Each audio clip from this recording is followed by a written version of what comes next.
Искаме да ви представим с няколко думи новата алармена система Puma с Wi-Fi модул.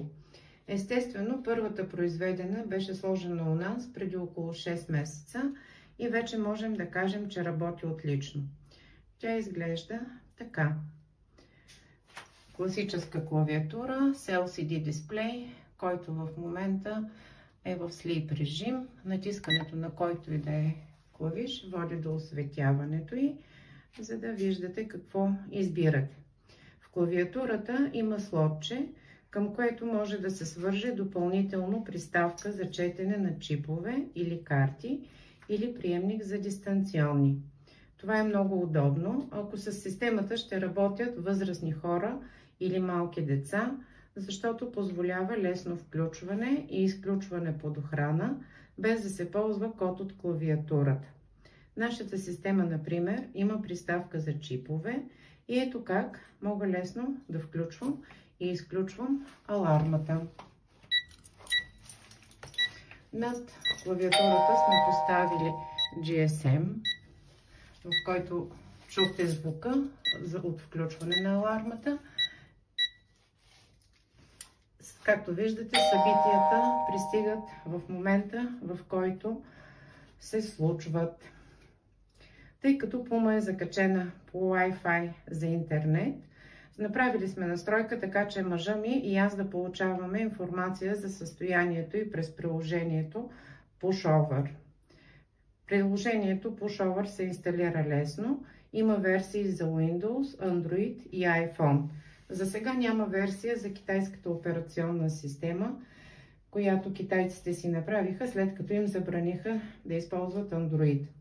За приложението се плаща еднократна такса $5 след първия месец и после е безплатно за винаги. Имате възможност да получавате до 10 000 безплатни съобщения на месец. Прегледахме статистиката за нашата система за миналия месец. Бяхме използвали 104 съобщения, като имате предвид, че и двамата получаваме съобщения, така че 10 000 са напълно достатъчни. Сега ще включим отново системата под охрана, но този път ще предизвикаме и аларма и ще видим какво получаваме.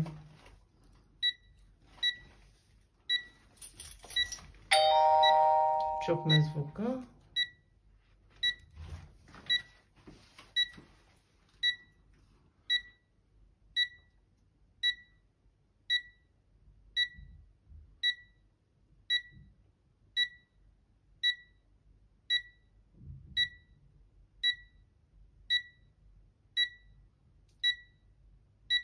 В момента тече времето за изход. Това е времето. Ето, включи се.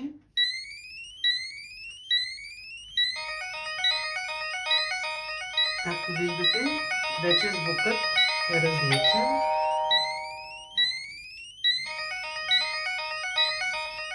PushOver настоява да му бъде обърнато внимание, защото съобщението, което получава, е с приоритет. Изключихме алармата.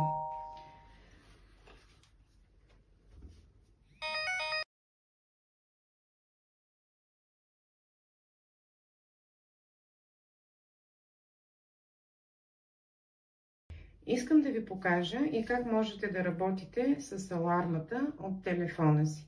Моля, наблюдавайте клавиатурата, която е на телефона, сложен над физическата клавиатура. Използването на работа през телефона е много удобно за Z поколението и за по-младите, които правят всичко през своите смартфони. Още повече, че в този случай може въобще да нямате обикновена клавиатура, което дава предимство, че не прокарвате кабел за нея и не дупчите стените. Освен това ще ви струва и по-малко. Влиза се с потребителско име и парола. Както виждате, на телефона виждаме същата клавиатура и можем да правим с нея всичко, което правим и с нормалната клавиатура. Да включваме и изключваме под охрана, да разглеждаме лога на събитията, да направим или да изтрием код на потребител. Използването на телефона ви дава много предимства. Например, ако живеете в къща и пристигате с колата, за други системи ще ви трябва да речем дистанционно, с което да изключите гаража, за да влезете в него. После ще ви трябва клавиатура в гаража, за да изключите системата преди да влезете в къщи. Ако обаче децата се връщат от училище преди вас и влизат през вратата, ще ви трябва клавиатура и до вратата. В момента ви показахме как става включване и изключване на алармената система през телефона. Обръщам внимание, че 4-те единици не са код, с който може да влезете вкъщи. Направили сме го с демонстрационна цел. В момента разглеждаме събитията, които са се случили по време на използването на алармата.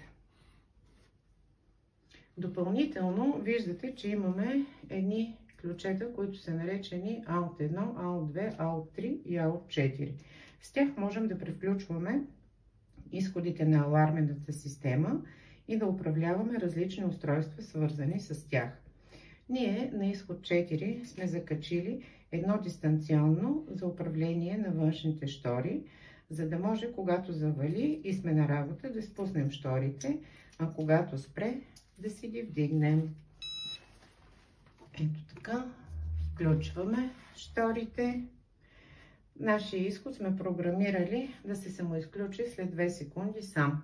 Както виждате, ключето се върна в изходно положение. Със сигурност има и много други детайли и възможности в алармената система Puma Wi-Fi, които ще откриете и използвате в зависимост от вашите потребности. А и ние ще продължим да я развиваме и да добавяме нови.